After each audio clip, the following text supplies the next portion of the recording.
যে আমরা সেমিফাইনাল থেকে খেলা শুরু করব, এর আগে খেলবোই না। তাদের জ্ঞাতার্থে জানাতে চাই, ব্রাজিল ফাইনালি খেলেছে 7 বার, আপনারা সেমিফাইনালে 7 বার যাইতেই পারেন নাই। এই হচ্ছে আপনারা। এরপর তারা বলে গেছেন ব্রাজিল তো 5 বার বিশ্বকাপ জিতেছে, তাতে হয়েছেটা কি? এই 5 বারের 3টাই তো জুলেরিমে ট্রফি। আপনাদের কাছে প্রশ্ন, এই যে 5 বারের 3টাই জুলেরিমে ট্রফি, ওই ট্রফিগুলোতে আপনারা কি খেলেন নাই? আপনারা কি ডাগআউটে বসেছিলেন?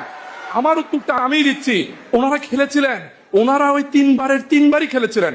থুক্কু, ওনারা 3 বার খেলতে পারেন নাই, ওনারা 2 বার খেলছিলেন। একবার কেন বললেন না? 1970 সালের জুলেরিমে ট্রফিতে চ্যাম্পিয়ন হয়েছিল ব্রাজিল, আর্জেন্টিনা খেলতেই পারে নাই। না না, আরে আপনারা অস্থির হবেন না, আপনারা অস্থির হবেন না।